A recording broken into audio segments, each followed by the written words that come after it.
We are slaying monsters. Don't let the ghosts and the ghouls disturb you, darling.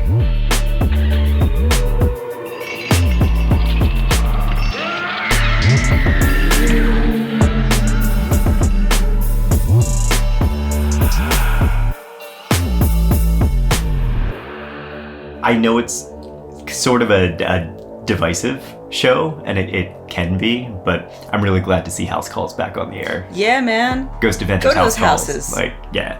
Oh, man, Yeah. those are the more entertaining ones. Well, it's sure. Yeah, it's always kind of cool when they go in. It's more Dead Files-ish. Yeah. They get to go into the house, and there's people who are actually having experiences in their own home, so there's a heightened level of like tension that comes from that. Yeah. It's Dead Files without making you want to fall asleep. Hey. Dead Files is great for sleeping. Just because the dulcet tones of Steve DeShavi put me to sleep sometimes. Yeah, man, put that on the background if you have insomnia. Just put on Dead Files. You will be dead asleep in like 5 minutes. The thing is, it's so formulaic. You've seen one episode and you've seen all of the episodes. Yeah, pretty much. I mean, down to they have the same shots. They have the shot of the ring. They have the slider shot of the house at night, and I don't know. It's fine. I really do like what's her name? The replacement for Amy Allen. Cindy. Kaza? I don't know. Kaza? Kaza? Something like that. I think she's cool. She's great. Yeah. And she is an extremely talented artist. She is. Like, whoa. Yeah, She's I kind of want to buy one of her. I do too. Her art's pieces. creepy and beautiful. She's very talented. Yeah, she's really, really awesome. I'm glad to see her getting some exposure, because she's. Do I think that she's like an incredible medium? I don't know. I mean, like, probably not. But I think that she's a very talented artist. Yeah. And I mean, we watch the shows just for their entertainment value, not with the expectation that I'm going to get anything revelatory about the afterlife revealed to me from them. Yeah, I mean, it's nothing against her being a medium in particular. It's all mediums. It's just, it's not, it's that. Yeah. But yes, House Calls, exciting. You get to see. I mean, this is the thing about House Calls, and this is a tricky subject, because House Calls definitely deals with what is clearly family problems and dysfunction. Yeah. Instead of just going into like an asylum. Right. You've got you're going into somebody's house, and there's clearly some heavy dysfunction, and it's not. It's like every single time, and that's the problem. Yeah. The ghosts are not. It's the family. Mm-hmm. And yeah, it totally is. And that's one of the things that you would see with Dead Files sometimes at the end when they're doing the reveals and stuff. Amy would do it, and Cindy does it too. That like, okay, so I think that you should have somebody here. You should have somebody come in and cleanse the house, and then I also think that you should maybe see a psychologist to help work through this. So like, they've done that before in those situations, and Ghost Adventures did. They did it once or twice. With one that Zach was like, you have to have somebody come in, like a child psychologist come in and talk to this kid.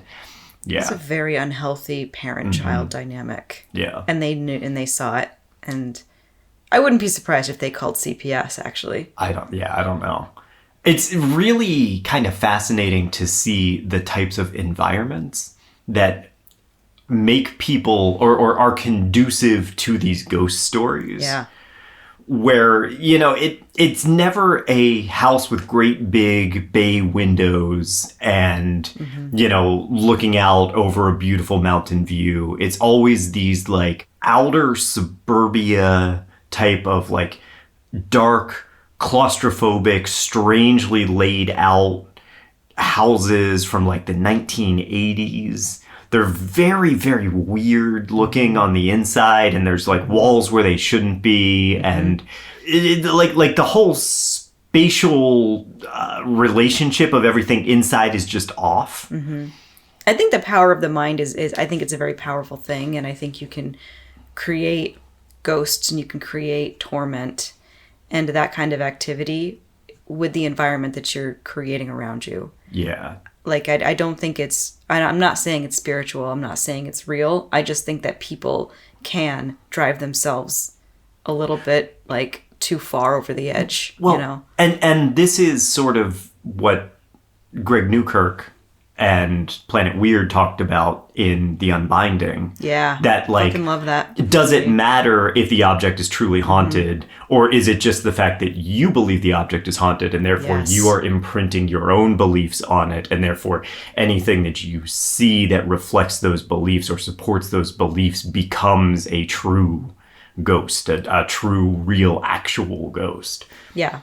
That was a refreshing thing about The Unbinding that I didn't see coming, and I think that's something that the Newkirks are talking about more and more, is that we do have a power that we put into things. Yes. And it's very interesting, and I've actually never seen it get dissected in that way.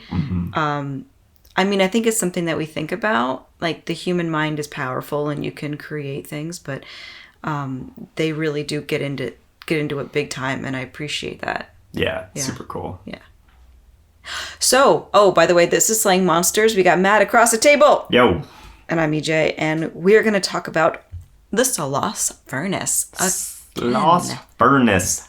Episode 2, The Ghosts of the Sloss Furnace. It's really hard to say, man. I'm sorry. Sloss. I think I have a speech impediment with my L's and my S's a little bit. And Sloss Furnace is like the hardest thing. It doesn't make any sense. Isn't that kind of common? Is like, it? Like the L's and S's as a speech impediment? Oh, as a speech impediment? Yeah. I think so. Yeah. I think it's I notice it common. with a lot of people. Oh, yeah? Yeah. I notice it too. I notice it with me more and more being on this podcast. That's just because you're being hypercritical of yourself. So now. hypercritical. I'm already hypercritical. Then we got this. So when we last left the Birmingham Industrial District in Alabama, also, before we get into this, we had some good friends over who found my book, Sloss Furnaces and the Rise of the Birmingham District, an industrial epic by W. David Lewis. And we're like, who is reading this? And I was like, that's me. Yeah, there was some very high judgment going on there. And I was like, yep, this is the book. This is the book that is getting in the way of things. This is the book that says, this guy fucks. Oh my God, the cat's attacking me. Hello. Also, my friends are the reason why I'm hungover today. So if I sound a little rough, that's Are you hungover too much today? fun. Yes. A little bit. I wondered. Oh, yeah. I have a headache. Yeah. When you started closing out, when you brought the big sake bottle over to close out the night, I was like, oh, we're going to end this way. Okay. We're going to have a bad morning. Okay, so when we last left the Birmingham Industrial District in Alabama, Sloss Furnaces was up and running. It's super dangerous work, and they've already suffered their first tragedy, the suffocation death of 2 workers. And Sloss's sister facility, Alice Furnace, had a suicide that same week. Samuel Cunningham leapt from the stack into the molten iron. He likely suffered from depression, which is no real surprise given the long hours and the backbreaking labor that he had to put in there. We should also just throw this out there in case you missed it in the first episode. We're going to talk about some of the deaths that happened at the furnaces, both Sloss and Alice here, and they are they can be gruesome. Like the work was hard. We're gonna get into some of the real kind of grotesque specifics about what happened there. So if you're not feeling that, maybe just skip over this episode. Yeah. Now, in the last episode, we also talked about how Cunningham, that's the guy who committed suicide, was a transient worker. And he was just one of the many employed at these furnaces. Now, in a world where these jobs were pushing workers to the point of exhaustion and injury, and sometimes even death, laborers had a tendency to just kind of say, fuck that, and leave and try to find gainful employment elsewhere. To a certain extent, that was one of the few rights that workers had. They could leave. And this is a new experience. Remember, we're talking about the American South 20 or so years after the Civil War. So for a long time, you have had an enslaved population that was bound to property. They couldn't just leave their plantation if the foreman was abusive or if the work was too dangerous. But now, for the first time in generations, the opportunity to quit has been presented to them. And the result is a population of laborers who aren't tied to a particular place or a particular job. So you have workers traveling all over this region, often bringing their families along, and they're doing their best to keep everybody clothed and fed and happy and safe. Sloss himself commented on the difficulty of running his furnace when his workers kept leaving, and he said, "They are a moving, restless, migratory class. They come down here, they work on the railroads, they work on the streets, they work in coal mines to some extent, and largely in the ore mines and about the furnaces and rolling mills, and it is no terror to them to be discharged. None in the world." I guess because there's a lot of options around, and there was a lot of industry. Yeah, there was a lot of industry coming up at the time. You'd think this would incentivize the guys who are running this thing to make things a little bit better, Well, maybe do some like a pizza day, or like an ice cream social. Ice cream social. Get a foosball table, right? Ping pong. A puzzle. Put a puzzle out. Well, it's funny because there's two ways to look at it. One way, you could look at it that way and say, you know what, if we had the best work environment, we would be able to keep really good employees. The other way to look at it is, hey, there's a bunch of people, they're all transient. We have a huge labor force to pick from. Who cares if people are leaving? There's going to be more. And I'm sad to say that, just like most American industry, they picked the second option. They couldn't just spring for a buck hunt. Buck Hunt? Yeah. You mean the video game Buck Hunt? Yeah, the arcade game? They couldn't just drag in an arcade game.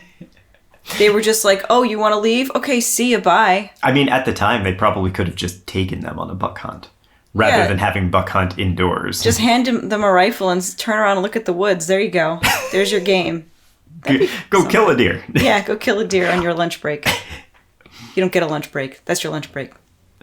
And then you eat the deer for lunch. Yeah. Yeah. The notion that they're expressing here, that Sloss says, is that you can get the best work out of someone by keeping them terrified or fired.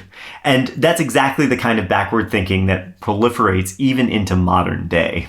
Yeah. But it belies a whole host of mistaken beliefs about the working class, specifically the recently emancipated people. Okay, we're going to have to talk about racism for a second. Sloss and his fellow furnace owners believed that black people were better suited for this kind of labor than whites, because they were, as W. David Lewis puts it, this is a quote, better suited for hot and strenuous environments. To be clear, I have no reason to believe that Lewis shares any of these viewpoints. He's merely communicating them.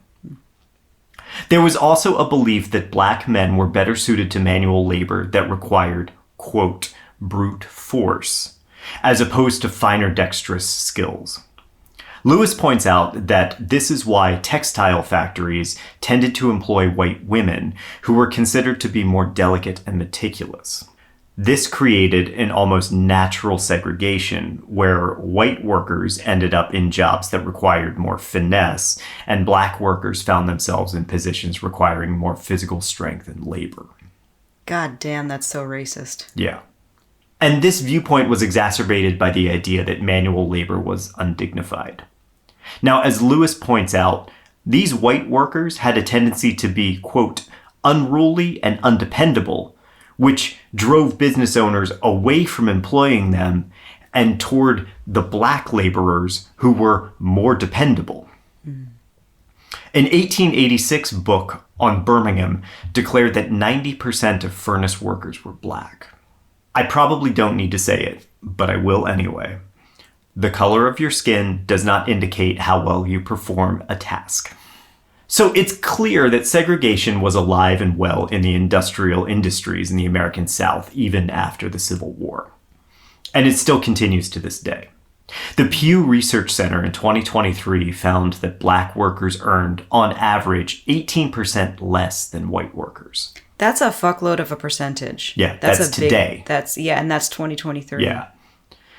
Unemployment numbers were almost double for black workers compared to the average. And a quarter of U.S. workers report that being black made it harder to succeed in their workplace. This is all data from 2023. This is recent data. Yeah. Sloss himself revealed that he had difficulty getting what he called continuous service from black workers at his furnace. To help combat the transient nature of his laborers, probably because they were being worked really, really hard and abusively, he started to provide houses for his employees and tried to hire people with families specifically, because he believed that they'd be less likely to pull up stakes and move on. So he gave them a place to live, but he did not make it nicer to work there. Right. That's interesting. And, go ahead. Just saying, you could have put all that effort into making it a nicer place. Like, you could safer, have. put safety mechanisms in. And yeah, you could have. And also, by provided housing, I mean that he built houses and rented them for $5 to $6 a month, which was pretty reasonable at the time, admittedly. Okay. So now he's making more money off of his workers. Yes. Okay. Yeah, and he did not he did not say, "Oh, come to work at my factory, my furnace, and I will give you a house." He said, "Come work at my furnace and you can stay in this house and pay me rent for it." Dude, come on. Sloss's workers earned somewhere between $1.30 and $1.50, which averages about $25 per month.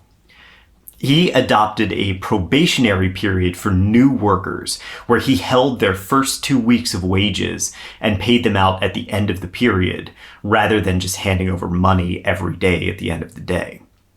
He also embraced the padrone system, a contract labor structure. Have you ever heard of the padrone system? No. Okay. Now, the word padrone comes from Italian and literally means master.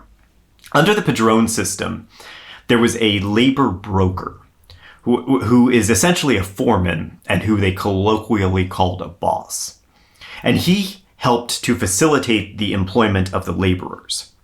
And under this system, Sloss's bosses, they took the responsibility for hiring the day laborers and ensuring that they conducted their work properly. And they effectively removed Sloss and removed the white overseers from those responsibilities. The result of all of this was an even greater segregation of the furnace workers and the inevitable corruption of the system. Because the bosses that they were appointing were generally black workers, because they were the ones who could find the workers in the communities. But it meant that Sloss was no longer the one telling them what to do and goading them on. Sloss was just sitting in his office looking at numbers and saying, "Hey, we need the work to go faster." And then delegating to the bosses and saying, "You need to work these people harder." So they didn't have a middleman before this. Right. Oh, interesting. Yeah. The padrone system was a deeply flawed enterprise, frequently resulting in abused workers driven by foremen who got paid better the harder they drove their subordinates. So they didn't really do anything. They just delegated and yelled at people. They would work. They would work as well, but they were the ones who were directly responsible for the work getting done. Okay. So if Sloss said, "I want 25 tons of iron by X day," and you do not deliver 25 tons of iron, Sloss comes to you and says, "You're the boss. Why did you not work the people hard enough?" Mm-hmm. And then he probably fires you. Right. And replaces you with someone else and says, "Hey, you will get fired unless you deliver me what I want when I want it." And this distances Sloss from the workers. It distances him from the work. It allows him to be more hands-off and therefore more ruthless in his expectations of his business. And it puts this foreman in a place where they have to be aggressive in how they delegate, because their job and their pay is on the line, and they're expected to abuse the workers for Sloss. And I feel like this is what happens when you have the out of sight, out of mind issue, and I'm sure things just got way worse. Oh, okay. Yeah. Because that's what happens, man. You don't see when you're not involved directly in an activity, you're going to miss a lot of things. Absolutely. And you're not going to care if people are struggling and they come back and they say, this is really difficult. You're not going to listen, and you're probably not going to care. That's right. All of this formed the perfect backdrop for power-hungry bosses who could conduct their corrupt practices for their own gains. And none of them was worse than the aptly named James Slag Wormwood. That's a really interesting name. Wormwood is a cool last. It's like a perfect like bad guy character name. Oh, totally. From like a fantasy book or something. So his backstory is lost to history. But Slag Wormwood is believed to have started working at Sloss as a foreman sometime between 1886 and 1900. And I know that's a huge gap, but with the transient nature of the workers, it's lucky we have any records of them at all.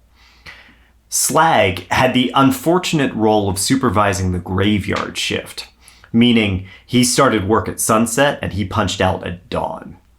He managed about 150 laborers, and their job was to keep the furnace stoked up and ready for the next day's production.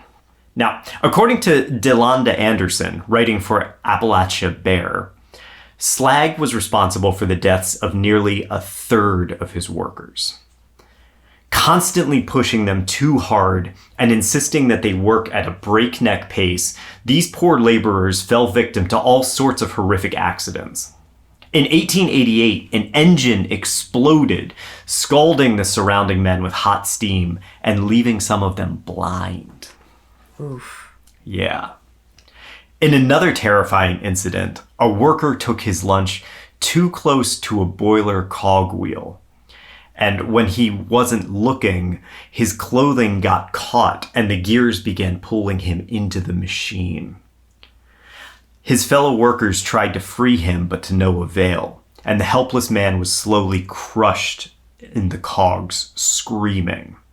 Oh my God, what the fuck? He probably started like arm first or something like that. Oh my God. Oh, you only hope that like you pass out in the pain and then you're not like... I think you're conscious way longer than you want to be. Yes, I would say 1 second in is more conscious than I would like to be. Yeah. Yes. An unnamed worker reported, "We could do nothing as the wheels slowly crushed him to death. Every time the wheel turned, less of the man remained." Oof.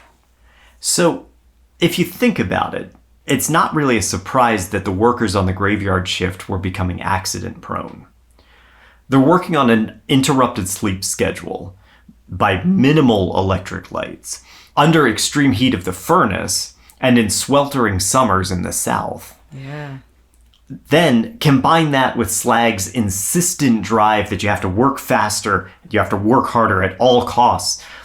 These poor workers were driven to the very brink every night. Now, for his part, James Sloss was far too distracted with his own business to pay attention to the plight of his workers.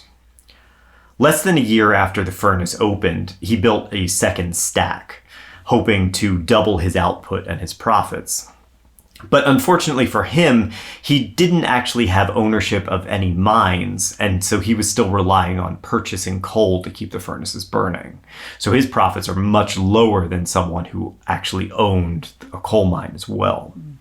Realizing this, in 1883, he purchased the Potter mine, hoping to gain some measure of control over his raw material cost.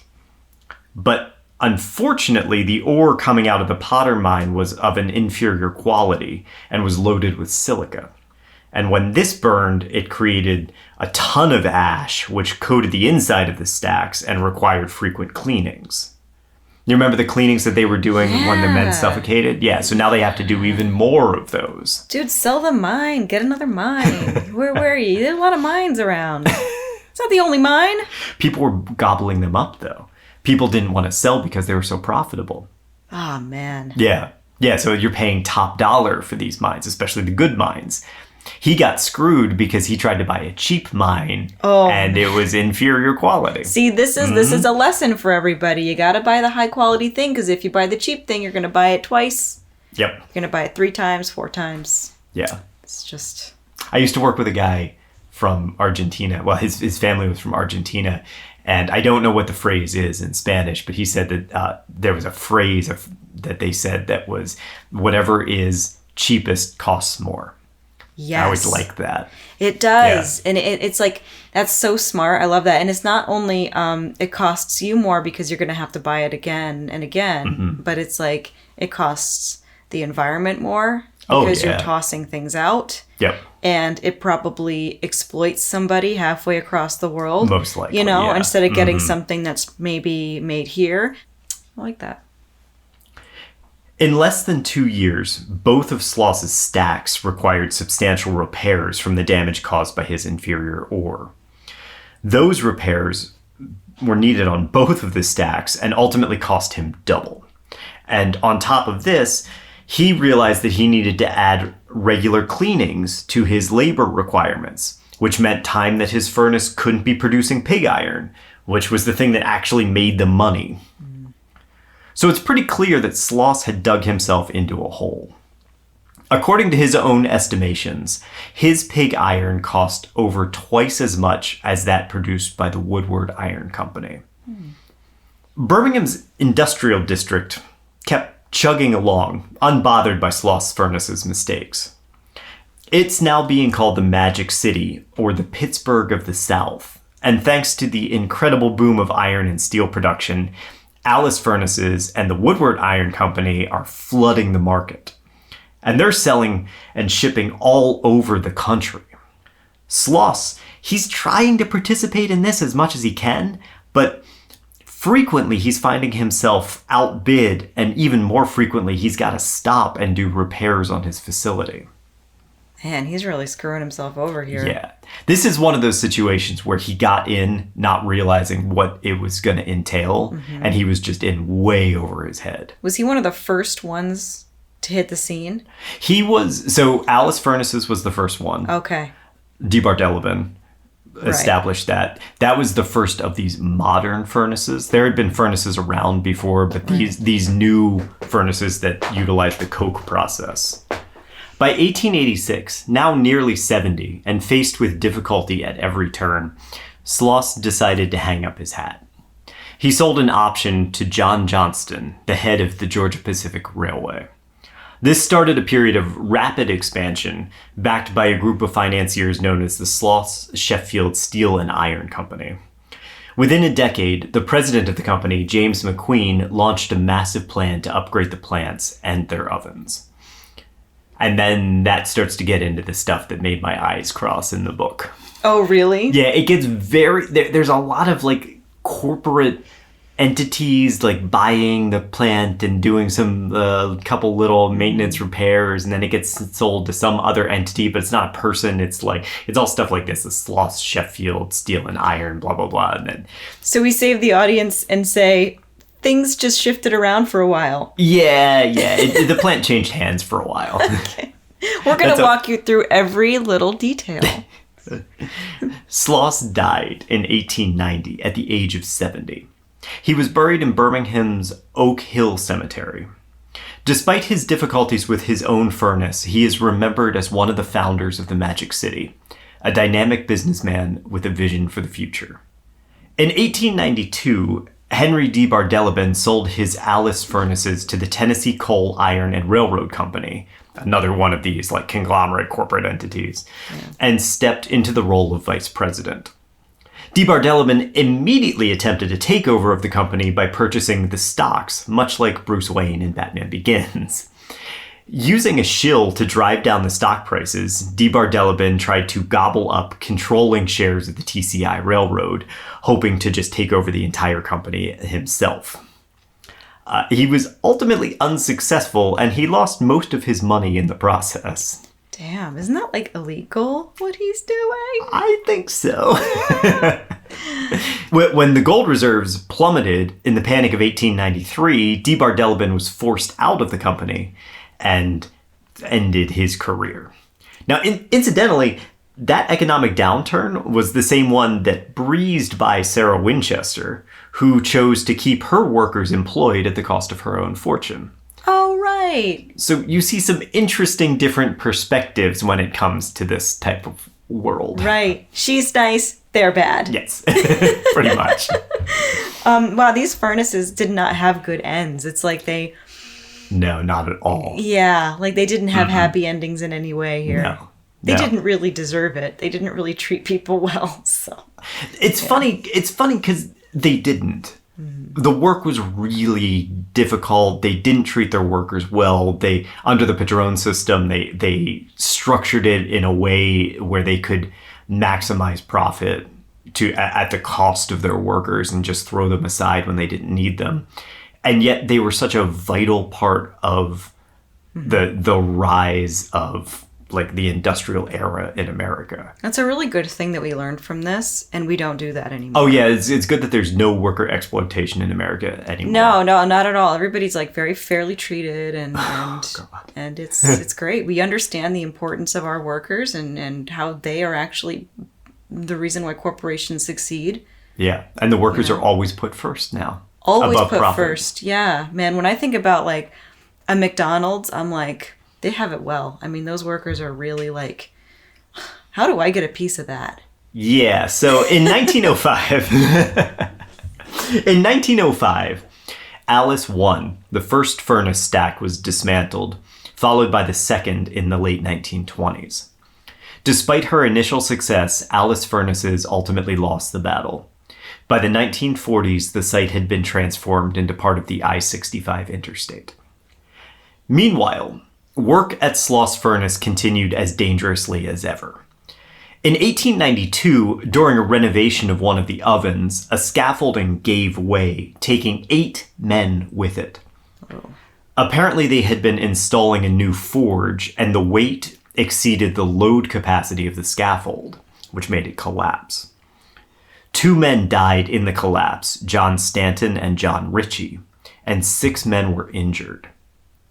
The New York Times article on the incident reports that, quote, some of them may die, although I couldn't find out if any actually did. In August of 1897, a dead body was found floating in a hot water tank at the furnace. This is a really weird one. So, it was identified as a painter, Joseph Webb, who worked for the Southern Railway. Alongside him, they found 2 pairs of shoes, one women's and one men's. Now, witnesses who had been drinking with him the night before said that he had purchased the shoes that day, 1 pair for himself and 1 pair for his wife. But what's really weird is that Sloss Furnace wasn't on his way home from the tavern, which makes the whole thing really suspicious. The cause of death was impossible to determine because when his body was removed from the tank, the water was so hot that it cooked his flesh that fell off the bones like meat in a stew. Yeah. We still don't know why he ended up in that tank. Man, maybe there was like some jealous... There's been all kinds. Yeah, there's been all kinds of speculation about like some maybe the shoes weren't for his wife. Maybe they were making up for infidelity. You know, a present to smooth things over. Maybe he had been jumped. You know, and somebody was robbing him. Like, we don't know, but he should not have been walking by Sloss Furnace, much less getting into a water tank at Sloss Furnace. It's very strange. Yeah, that's very strange. Now, all of the accidents with the workers reached a head in 1906. The gruesome graveyard shift hit a fever pitch, and not even James Slag Wormwood could escape their deadly accidents. Or so the story goes. One October night, Slag lost his balance on a platform at the top of the furnace's stack. His body fell 60 feet into the molten iron ore, and he immediately burned to death. Nothing remained of his body. The official cause of death was accident. Apparently, the methane gas given off by the furnace caused him to grow dizzy, lose his footing, and fall. Now, what's strange is that Slag never worked on the top level. In fact, he'd never even set foot at the top of the stack during his entire time while he was employed at Sloss. But for some reason, he'd been there that night. Rumors immediately began to swirl. maybe it wasn't an accident, but the disgruntled workers, fearing for their own safety, who had thrown him from the platform. As Delonda Anderson puts it, they had fed him to the furnace. Ooh. And this is why I'm like, this could be a good movie. this could be a good really movie. good movie. Yeah. But according to the rumors, Slag, he wasn't ready to leave Sloss Furnaces. Almost immediately afterward, the workers started feeling odd presences following them when they were conducting their duties. One unnamed worker said, "We'd be getting ready to charge the furnace, and we'd see something like a natural man walking around the hearth, just walking slow and looking around like he was checking to make sure everything was all right." Man, I'd want to be nowhere near this. You would think so. This is terrible. Yeah, I wouldn't want to haunt that place. Like, I get maybe the idea of Sarah Winchester haunting the Winchester mansion. Yeah. She doesn't. But the notion of that, she loved the house. She was working on the house. It was a passion project for her. Sure, I could see her still there, still trying to get some work done. Mm-hmm. This place is awful. Don't haunt here, dude. Go haunt Tahiti. Literally anywhere else. Go haunt a bathroom in Georgia. That's going to be better. Yeah. Go to a Denny's bathroom on Easter after everybody's had their coffee and their donuts. Yeah. Go into that bathroom. And that is better than haunting Sloss Furnaces. Yes. Yeah. At first, stories continued like this. Just simple sightings of somebody who probably shouldn't be there. But as time went on, they became more nefarious. In 1926, a night watchman was making his rounds when he was violently shoved from behind, and a voice hollered at him, "Get back to work."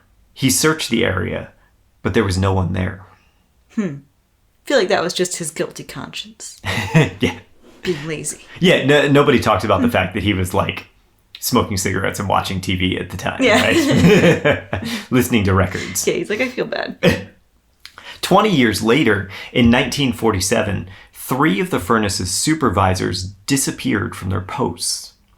A search was launched, turning the place upside down to locate these missing men.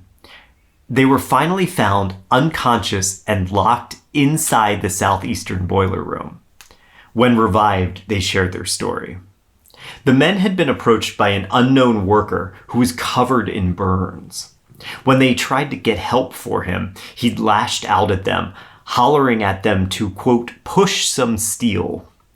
This onslaught left the men unconscious. They had no explanation for the event or how the door to the boiler room had locked by itself. I think they were all just partying. I kind of think so too. Yeah. Yeah, I think that they went in there and like got high. Yeah. And accidentally locked themselves in and then didn't want to admit it because they were supervisors and they should have known better. I'll blow off some steam in the boiler room and then next right. thing you know, you have to make up some ghost story. Yeah. Man. Or they were banging. Ooh, yeah, I guess so. That's another story. That's Slash of Sloss Furnace Slash. Sloss Furnace Slash. Yeah. Work continued daily despite these ghost stories, and so did racial inequality. In 1938, the Fair Labor Standards Act went into effect, standardizing the minimum wage, overtime pay, and a 40-hour work week throughout the entire country. Thanks to these new laws, 700,000 workers benefited from raises as they were brought up to minimum wage.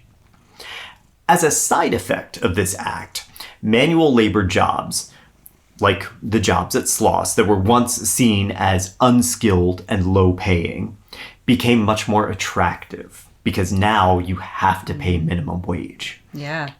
So gone are the days of the Padrone system and the environment that allowed slag wormwood to just rule with impunity. New workers flooded to industrial jobs, including those at Sloss Furnace, and most of them were white. Now, Lewis states that of the 9,000 jobs created in the 1940s, 5 out of 6 employed white people. The labor market, which was once a haven for hard-working black workers, disappeared in a matter of a decade, at least to them. By 1960, 75% of whites were skilled laborers, as compared to only 16% of black people. It's almost a complete shift.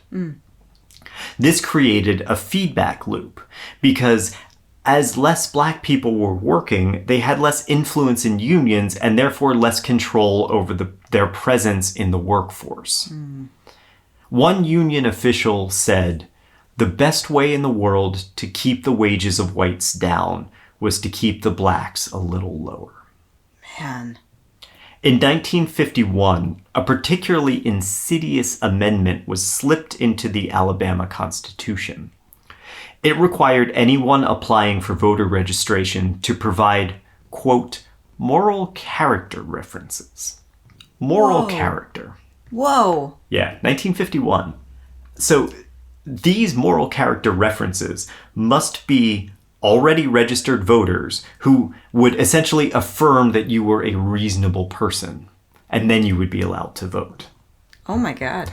Yeah. And think about it. At the time, most of the registered voters were white, and very few of them would actually vouch for a black person. And so this drove down the voting power in the black community even farther. That sounds very intentional. That whole thing. Oh, it was very very intentional and very pointed. Yeah. Yes. In April of 1963, Martin Luther King Jr. joined a nonviolent march in Birmingham. He was arrested and charged with parading, demonstrating, boycotting, trespassing, and picketing. While in jail, he wrote his now famous Letter from a Birmingham Jail. In King's view, people had a moral obligation to break laws that they found unjust and take it upon themselves to bring change rather than wait for it to be handed down by the courts. Absolutely. He puts it, injustice anywhere is a threat to justice everywhere. Wonderful quote. In a way, King's call echoes the fate of Sloss's slag wormwood. If the rumors are true, and he had been fed to the furnace by his abused workers, they'd done so in an act of self-preservation. It was their moral obligation to use any means to secure their safety, if the rumors are true. Are you telling me they're not 100% true? They are not 100% true. We'll talk about that in the next episode. Okay. The same year King was arrested, the U.S. Environmental Protection Agency passed the Clean Air Act and established standards for air quality and air pollutants. Birmingham, a city built on furnaces pumping out smoke, fell under that microscope. Now, pollution had been a growing problem for a long time, and this was something of the last straw for an industry that's just limping along. In 1971, Sloss Furnaces shut down. The owner, the Jim Walter Company, donated the property to the Alabama State Fair Authority in hopes of establishing a museum. Thanks to public donations, repairs were made, and the furnace became a National Historic Landmark in 1981. The final night before the furnace shut down, a night watchman named Samuel Blumthal had a terrifying encounter. Knowing that it was his last night on the property and, kind of feeling nostalgic, he's been working there for a while, he took a walk around, just kind of saying his goodbyes to the place. The furnace had been shut down for about a year at this point, and he was the only person on site, only night watchman there. And suddenly, something shoved him from behind. Now, when we talk about this kind of activity, you know this, we watch these ghost hunting shows all the time. Mm-hmm. It tends to manifest in people being pushed downstairs or to the ground, right? Yeah. Blumthal was pushed up several flights of stairs toward the upper stack of the furnace. Continuously up the stairs? Yeah, somebody grabbed him from behind and started forcing him up several flights of stairs. Damn. Up to where Slag Wormwood died. We're not talking about one shove. We're talking about somebody forcefully charging him up the stairs. He's terrified, and Blumthal fought back. Finally, he was able to break free, and he wheeled to face his attacker, which, he's a night watchman. He's probably assuming that it's like a vandal or something, right? Mm-hmm. But the presence behind him wasn't even human. He described it as, quote, the most terrifying thing he's ever seen, and called it, quote, evil half-man demon. Okay. If this is true, I think it's an owl. Oh, that's an interesting thought. Mm-hmm. It's always an owl. Now, I don't know that the owl would chase him up the stairs. Sure it would. Maybe. Okay. Yeah. That's an interesting theory, actually. That wasn't something I had considered. Giant owl. Before Blumthal could react, the monster started punching him. Luckily, he was able to break free and run for help. Later, a doctor named Jack Barlow examined Blumthal's wounds. Instead of black and blue marks that you'd expect from a fist fight, Blumthal's contusions were intense burns. According to reports, he never returned to Sloss, dying at some point after his encounter. So the encounter killed him? That's unclear. Okay. Yeah, it's unclear whether his death was related or not. And is this true? Like, is this actually documented that this happened? It's almost certainly made up. Okay. Okay. Yeah. Despite my best efforts, I can't find any corroboration for this report. There are no news reports, no obituaries for anyone named Samuel Blumthal in that area at that time. There doesn't appear to be any doctor by the name of Jack or John Barlow, no matter how I tried to spell that name. It's likely that the whole story was a fabrication, a way of like playing up the spooky nature of Sloss Furnaces. And we'll talk about the specific reasons why in the next episode. But you have this abandoned place now, and it sits abandoned, and it's being used for recreational activities. You know, it's part of the historical society now. But there's rumors, right? And we've already had all these ghost stories and stuff surrounding it from history. We know that people died there, and it's kind of a black spot on the area just because of the terrible treatment of the workers and stuff. Yeah, that alone, like, take the hauntings away. Like it's just a labor nightmare. Right. Yeah. So in 2000, Fox's Scariest Places on Earth conducted an investigation at the furnace. Now, this show was a series hosted by Linda Blair of The Exorcist and ran for 5 seasons in the early 2000s. It's one of those shows that was really clearly a blueprint for the infamous Ghost Hunters to come out in 2004. Yeah. It's part historical documentary, part like super spooky ghost hunt, doc style. Like most of these similar shows, they set up their cameras, night vision cameras and stuff. They leave people in dark rooms alone at night. They wander through the facility, all that kind of stuff. Scariest Places concluded that the furnace had, quote, one of the highest rates of unnatural activity they had ever encountered, although it's not really clear what reference system they were using. Yeah. From the clip I found online, their investigation team, called Paravision, basically just wandered through the dark and heard some unusual sounds. It's kind of how everybody does it. Yeah, pretty much. Yeah. Local CBS affiliates also conducted investigations there because that's exactly the kind of thing that used to happen on primetime news in the early 2000s. Before we had all these fancy shows on Discovery and things like that. Right, yeah, this is the blueprint for it. Yeah.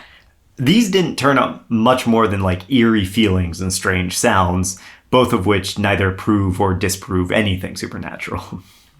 It may sound like I'm being unfairly flippant, but I'm really not. Like, television news crews, especially at that time, they're being sent on location for a short time to get interviews and B-roll, and then they leave. You know, it's not enough time to get things like baseline readings for your gear, or even just like listen to hear what kind of sounds these old buildings are make. These people, they're not trained investigators, they're trained news crews, and there's a gigantic difference. Is there? Yeah, totally. Totally. In my eyes, like investigating, ghost hunting, investigating is all just made up anyway. Can't you acknowledge that it's a different skill set, though? Whether it's made up or not. Yeah. Yeah. It's totally a different skill set. Yeah, I mean, I guess they use different doohickeys. Yeah. But even on the ghost hunting shows, they'll go and they will get like baseline readings. Yeah. And they know how to approach something learning about the history and that kind of stuff, whether it's flawed or not. They have a particular approach to it. They have an approach, sure. Whereas a news crew just shows up and points some cameras around and is like, it's creepy here. And that's all you get. Fair enough. You know? Yep. So, to your point, what happens when trained investigators show up at Sloss Furnace? Well, in 2005, paranormal investigator Patty Starr and self-proclaimed psychic Chip Coffey visited the property.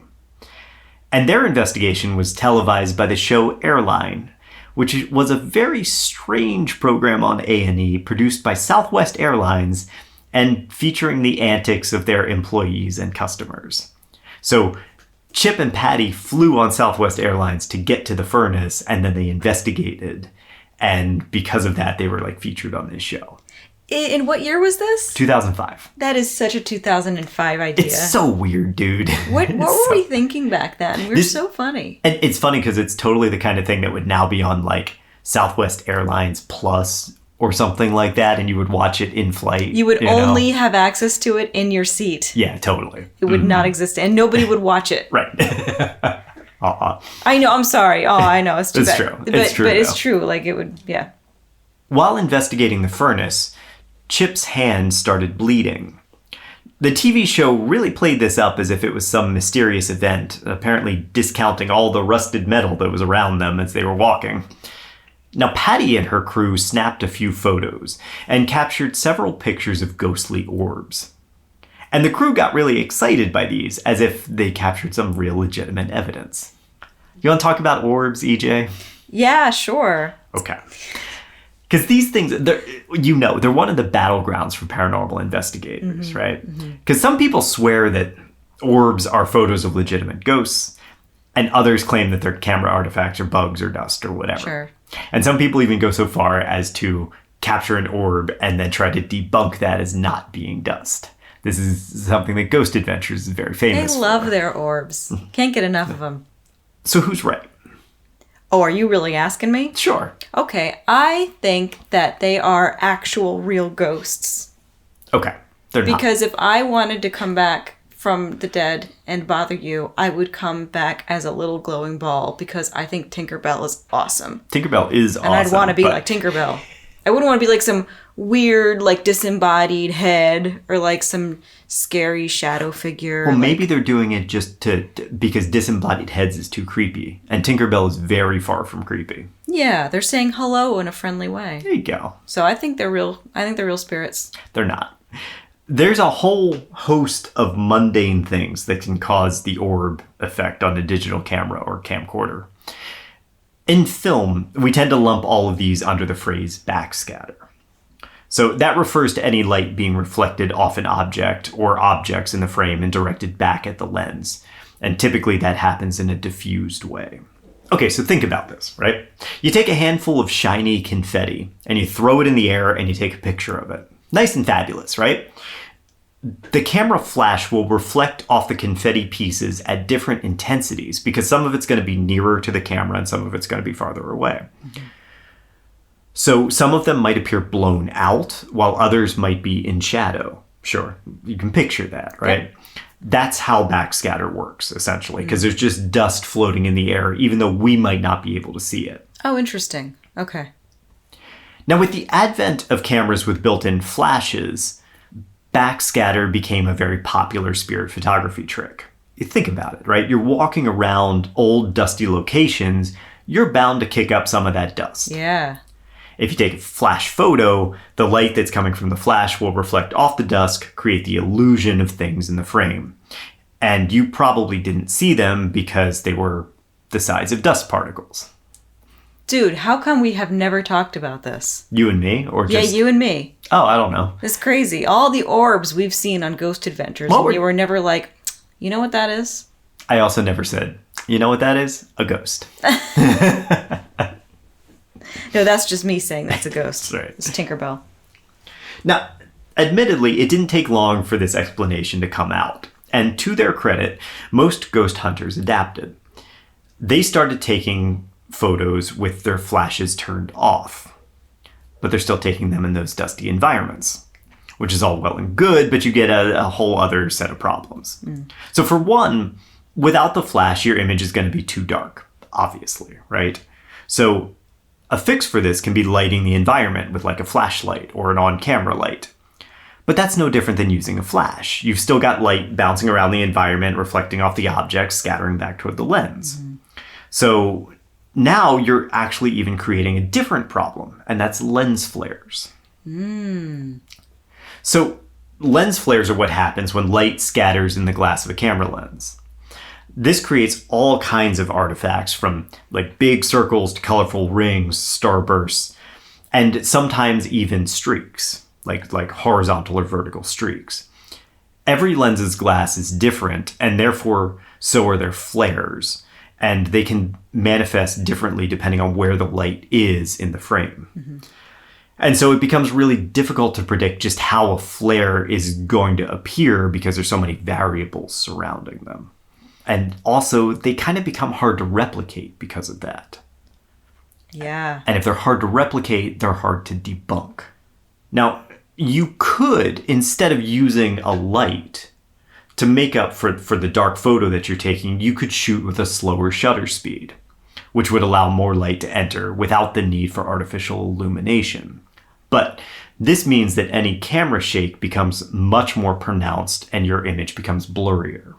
Anything moving through this image, like dust or a bug or a camera strap, will show up as a blurred blob on the picture, just like orbs we've seen before. So slow shutter speeds aren't a good solution either. And is that what we're seeing when we're watching Ghost Adventures and Sometimes. We're watching all those like orbs? Sometimes, yeah. Okay. Mm-hmm. Also, it's important to remember that the camera, it has a focus plane, so not everything is in focus all the time. Especially if you set your camera up at the end of a hall and you're shooting down the hall, when something moves in front of the lens too close to be in focus because you're focused at the other end of the hall, that thing that's moving in front of the lens is going to be out of focus and just going to be a big blurry blob. And it'll be bright, probably, right? Right. Yeah. And they're always like saying things like, you know, it can't be a bug because there are no legs and no wings. But if the camera isn't focusing on the... It's just a blob. It is. It's just an out of focus blob. Yeah. Yep. There's no like cute little Tinkerbell showing up. To combat all of these problems, paranormal investigators started using night vision cameras. There's a variety of ways to get a camera to see in the dark, but the most common way is to use an infrared emitting light. This wavelength is invisible to our eyes, but it's visible to the camera's sensor. Makes sense, right? Yeah. Essentially, it's like having a flashlight with an invisible beam. But that doesn't prevent lens flares. In fact, that actually makes them worse. For one, the anti-flare coating on lenses doesn't work well with infrared light, so the flaws become more pronounced. In that spectrum, anyway. And because you can't see the light you're shining around, you're less likely to realize and debunk that as a lens flare. What does it show up as? Obviously, I mean, would it show up as like cold? Oh no, infrared. When I'm talking about infrared, it's the ones that see in the dark. So the ones that you see as like green or gray. I'm not talking about the heat cameras. Oh, right. I'm thinking of the heat sensor cameras. Yeah, no. Oh, I gotcha. Okay, sorry. Yeah, it's just the cameras that they always use at night. Okay. Yeah. I see. Yes. Mm-hmm. Yeah. But those cameras, you don't realize it. Now, there are extremely expensive high-tech cameras that don't emit the light, that have a completely different sensor in them. I guarantee you those are not the ones that they are using. They are thousands and thousands and thousands and thousands of dollars. I'm not talking about like $5,000. I'm talking about like $60,000, $70,000, $80,000 for a camera. They're very expensive. Okay. These are not the ones that they're using on ghost hunters. They are using cameras with a modified sensor and an IR light that projects. So it's essentially a camera having a flashlight attached to it. Yeah. You add all of this to the fact that paranormal investigators have a tendency to frequent old, dusty places, and you have another problem, one which I don't see talked about at all, and this is fascinating. Unless you're really strict about cleaning your equipment, it's likely that there's going to be residual dust in the camera's lens and on the sensor. That's impossible to remove without taking the lens and camera apart and like thoroughly cleaning it. Something that only a professional is going to do really well. And while there are high-end weather-sealed cameras and lenses, they're expensive, professional pieces of equipment, likely too expensive for your average ghost hunter. So these dust particles get stuck in place. And because of that, you would think that they'd be really easy to debunk because the ghost orb that you see would always be in the same place. But they're not always noticeable. A lot of times, the only time you see them is if you shoot like a bright white piece of paper or a cloudless sky on a clear day. And if this is your official ghost hunting camera, I doubt you're doing any of those things. It's like having floaters in your eyes and you don't always see them. And that's exactly what it's like. Yeah. Mm-hmm. Airborne dust is so pervasive that modern film crews have a whole process for checking the gate. That's what we call it, checking the gate, or cleaning the camera's shutter after each shoot. These days, we tend to clean sensors and lenses at a minimum of once a day in ideal environments. And if I was shooting in an old dusty furnace, I'd expect my assistant camera op to be checking the gate between takes. Like, we shoot a take, I say, check the gate, you clean, we shoot another take, you clean, like that frequently. That really should be said in these ghost shows. If it just as part of like their scientific like operation, just trying to be more scientific, that should be a really big priority for clean your equipment meticulously. And it should be said on the show. Like, we're going to clean the equipment now. Like it should be like very... And I'm not talking about, just to be clear, I'm not talking about dust on the outer lens, which I'm sure that they're wiping. I'm talking about dust that gets between the lens and the camera body, either on the backside of the lens or on the sensor, that just doesn't get cleaned. So all that is to say, I've never been on the orbs are ghosts side of the argument. Because between airborne dust, lens and sensor hygiene, lens flares, reflections, slow shutter anomalies, I think it's pretty safe to say that orbs are explained by natural phenomena. Now, in 2008, the Ghost Adventures crew investigated Sloss Furnaces. They captured some EVPs that they claimed had ghostly voices, but were likely just noise. The most interesting part of the investigation was when Aaron Goodwin got poked in the eye while investigating the basement tunnels. The guys assumed that this was slag wormwood and that he was irritated that Aaron was there and not working. Oh man, poor Aaron. He's always getting beaten up. I know, man. He always gets abused so bad. He gets beaten up. So Aaron gets beat up, and who is it? Is it Jay? Jay falls? Hurts himself. Jay falls all the time. Jay falls constantly. Jay takes some nasty tumbles, man. I know. You know, sometime you should get into the way that those EVPs are picked up on those cheap recording devices. We're going to talk about EVPs in the next episode. Oh, nice. More specifically, okay. But we're getting a little long on this one, and I want to make sure that we have enough time to really cover it. But we're going to talk about EVPs and a lot of it. It's going to be really cool. Because what you said about EVPs kind of blew my mind the first time we talked about them, like years ago when I was throw it out there now. Well, what's basically, you know, you're recording dead air, nothing, and then you play it back, and you hear somebody speaking, and you really do hear, like, you can come up with what they're saying. Yes. And your explanation as to why that is, and it's not a secret. Like, it's just basically just that they're cheap devices, and they record.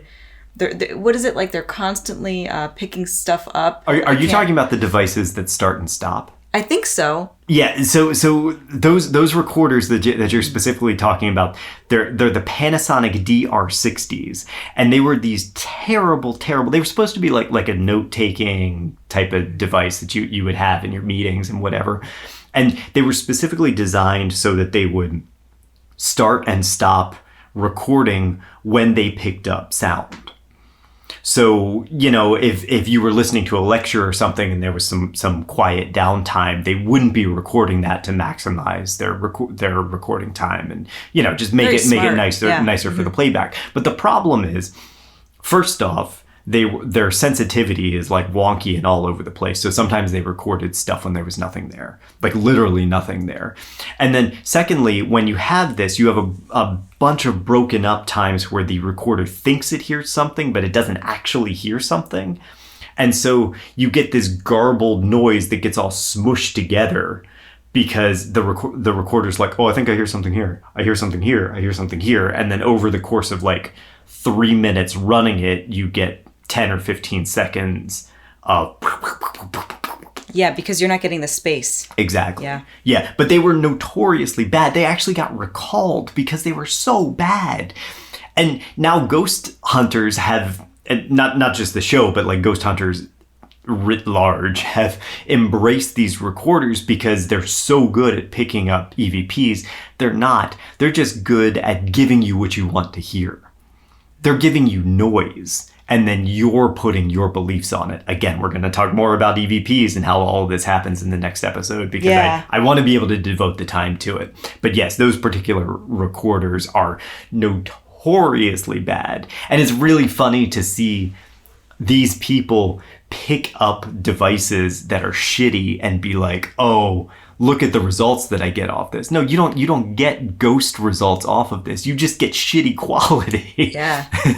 Yeah, that's really fascinating to me. There's a wonderful article and YouTube video by Kenny Biddle on the Skeptical Inquirer where he reviews these DR60s, and they're so it's great. It's great. He talks about all of it. Anyway, I'll have to watch that. Okay. Yes.